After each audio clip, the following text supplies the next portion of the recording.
Hey Body Science team, my name's Harriet Walker and I'm an accredited sports dietitian, and this is episode 1 of the Body Science Active Lifestyle Academy podcast. So the podcast is designed to give you nutrition information on heaps of different topics so you can build a fitter, healthier and happier body. So a little bit about me. I'm an accredited sports dietitian, as I said before. I've done many years of study in the field of nutrition. So I've got an undergrad degree in human biology and human nutrition. So I know how the body works, the chemistry, all the physiology bits and pieces about the body. I've also got a master's degree in nutrition and dietetics. So that means I can work in a clinical setting, but I currently choose to work with athletes, both your weekend warrior, but also right up to elite level athletes. So this week on the Body Science Academy, Active Life Academy podcast, we're actually going to be starting with a really basic topic. And this is one I like to talk about from a lot of different angles, but we're talking about how to build your fittest body. So each week I work with heaps of clients. I have heard everything under the sun about building a healthier body. People have tried lots of different things. But one of the key things with building a healthier body is consistency. So what I want to work with my clients is finding those things that they're falling over in their own lifestyle. It doesn't really matter what you're doing as such, and if you can be consistent with it. So what we look at is going through their full lifestyle history and going, okay, what does this person sitting in front of me actually need to change? Because everything works. There's lots of different diets out there, and believe you me, I have tried them. But we need to find out what this person needs to do to make a change. So we'll cover lots of different topics within this podcast. But to give you a bit of background about myself and my sporting background. So I've always been a rower. I worked at a boarding school in Wales, coaching rowing. All through school I was competing at rowing, and then I got into surfboat rowing, but I've also done a stint as a bodybuilder. So I've competed in a pink shiny bikini on stage with those big plastic heels, and been as lean as 10% body fat. I've also done a little bit of CrossFit. I've done a little bit of powerlifting. At the moment my gig is strongman, strong woman competition, so I like to lift heavy things. But across all this information, I've not only been able to apply the sort of textbook information, but I've also learnt a lot of the ins and outs that you can only learn by doing. So the information that I provide in the podcast is not only evidence-based information that you can learn from and take away, but it's also the stuff that I learn when I'm working with people day to day. And that stuff's really important because it makes it real and it makes it sort of tailored to the person rather than the generic fad diet that is hot this week. So when it comes to building your best body, the tips I'm going to talk about are evidence-based, but there's also a little bit of day-to-day know-how that I'm going to throw in. So the first thing I want to talk about is adding in before you take away. Very commonly when people start a diet, the first thing they do is take away too much. They get hungry, they get cranky, they've cut out carbs, or they've cut out fruit, or they've cut out some other specific food group. And generally speaking, it can be done without the recommendation of a professional. And this leaves a person on something that's unsustainable. So when I said everything works as long as you can maintain it, this is really the key. When we cut out too much, anyone can do an 8-week challenge or a 12-week challenge or whatever. But the question I like to ask is, what happened at week 13? What worked in that whatever diet you were doing and what didn't, and why aren't you doing it any longer? So taking away is easy short term, but if it's too much too soon, it means that it's not going to be sustainable. So I like to recommend that people add in. So what does that mean? Adding in more fruit, more vegetables. We know that I think it's 92% of Australians are not eating enough vegetables. people ask me all these tricky questions about, you know, the latest superfood or, you know, how to backload their carbohydrates. And if I can ask them, are they eating enough vegetables? I get crickets. So 1 serve of vegetables is 75 grams, or about a cup of salad. If you added in, on a current diet of 3 serves of vegetables, if you added in another 150 gram of vegetables or 2 cups of salad, not only are you crowding out some of those less optimal foods, but it doesn't even matter if you're not taking anything away, because vegetables are so low calorie. You're not going to be boosting your energy intake by any significant amount, and you're getting more nutrients. So it means that you're improving the quality of your diet before you've even pulled anything away. So vegetables are one thing that you can definitely add more in. Water, we kind of forget that we're 80% water. And I know I'm an absolute sucker for it, leaving the house without a water bottle on a hot day, and I get halfway through and I'm feeling a bit fuzzy. A lot of the time, lack of energy isn't just because you haven't eaten or slept properly. Dehydration can cause cognitive decline. So it can cause you to be a little bit fuzzy in your head. And I see this in athletes quite a bit. And it's a really critical point when you're an athlete. But if you think about the everyday athlete, which is you going to work and getting through life, that's just as important as the elite level athlete. And water is so simple to add in. I sometimes flavour it. I might use like the green tea extract from Body Science, which is pretty yummy, to make sure that water's a little bit more appealing. Or I just have a water ball with me. Some of my athletes, I'll actually get them to mark 250 ml increments so that they've got a goal to reach, you know, every couple of hours. So adding in more water, adding in more sleep is another really important one, because we know that when we're hungry,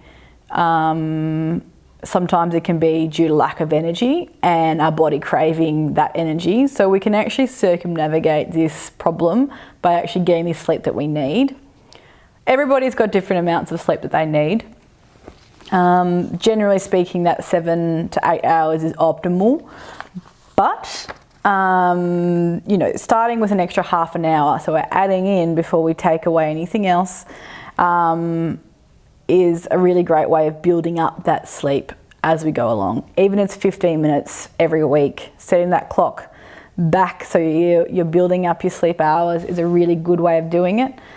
So adding in before you're taking away not only helps crowd out some of the less optimal foods, but even if you change to nothing else, you're actually hitting that fibre intake and that vegetable intake that we need to be hitting for good health generally.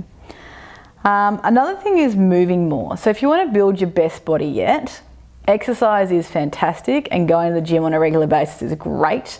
But these days, we're all very sedentary. And I know when I'm in the office, I'm sitting down for up to 8 hours without even moving. And sedentary behaviour is one of the key risk factors for a lot of different diseases.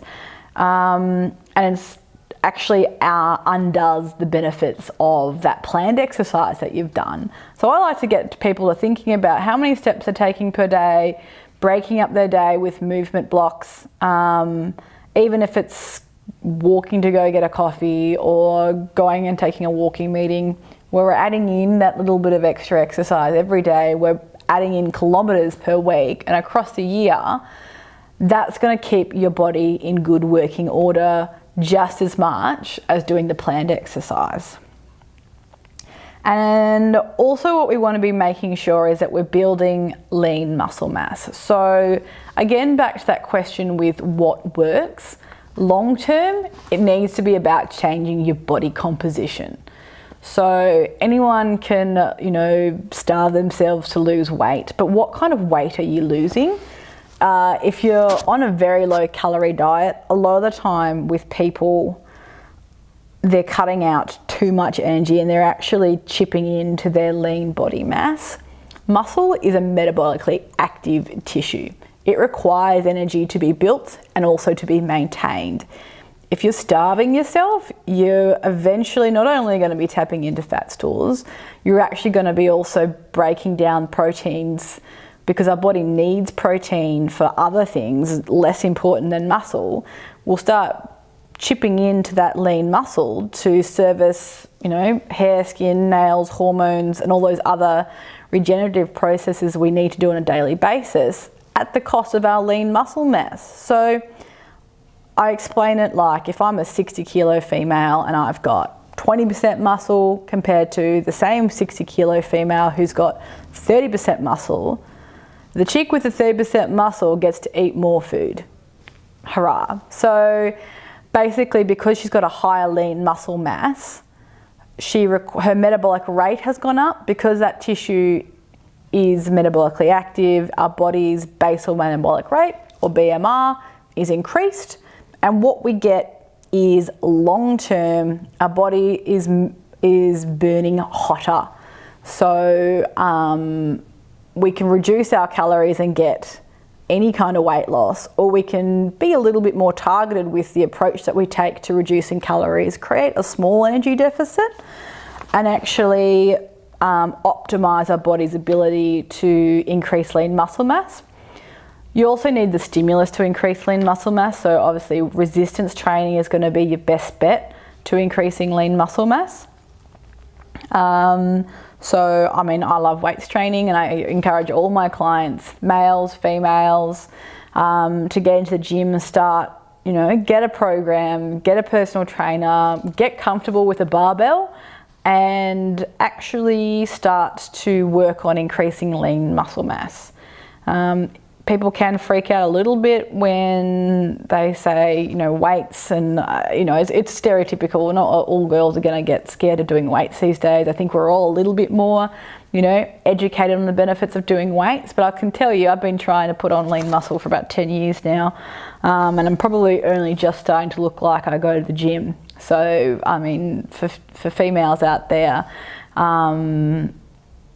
putting on a little bit of lean muscle mass isn't going to make you big and bulky. It's actually going to make you look better naked, which is always, that's a win. And especially for women who are sort of, as they get older, increasing lean muscle mass and building a healthier, fitter body is actually going to assist with maintaining a healthy weight as well. I know once women get past sort of mid-30s, early 40s and beyond, I hear it a lot that they have trouble losing weight or maintaining weight, and no matter what they do, no matter how many calories they cut, they can't seem to maintain that lean muscle mass or that healthy weight, and so getting into the gym, and actually not only does it build confidence and strength, we're actually changing that body composition for it to be more optimal. There's lots of great studies on women postmenopausal or perimenopausal, increasing lean muscle mass, increasing that metabolic rate, and actually being more successful with weight loss and maintaining a healthy weight than the women who are just doing the cardio exercise. So, look, it doesn't matter how old you are. I've met plenty of older people in their 60s and 70s still throwing a barbell around. So I would really actively encourage people to increase that lean muscle mass for long-term body composition improvement. And yeah, so there's a few really basic things that we can do that we've discussed in the podcast today. So I suppose some of the key takeaways is focus on what you can have rather than what you can't have. We want to make sure that we're crowding out those less optimal foods. We're creating volume by having lots of low processed foods, increasing our fruits and vegetables and water and those high fiber, nutrient rich foods. We want to make sure that we're moving more, not just planned exercise. We want to have the incidental exercise, increase that, aiming for that sort of 10,000 steps a day. If you can do more, don't stop at 10,000, keep going, break up your work day and get those steps in. And finally, increasing lean muscle mass. And this is from anyone from 16 upwards. Get under a barbell, get comfortable, get yourself a program and start learning about weights training. So this is podcast number 1 for the Body Science Active Lifestyle Academy. Each week we'll be covering a different topic. If you have a topic that you want to find out more about, or if you've got any questions, make sure you get in contact. Follow us on Instagram, like our posts, make sure to share it with your friends. If there's a topic that you've heard about and you think someone needs to know about it, be sure to share and be active on social media. Otherwise, thanks for listening in, and be sure to tune in for the next podcast where we will be covering another nutrition related topic.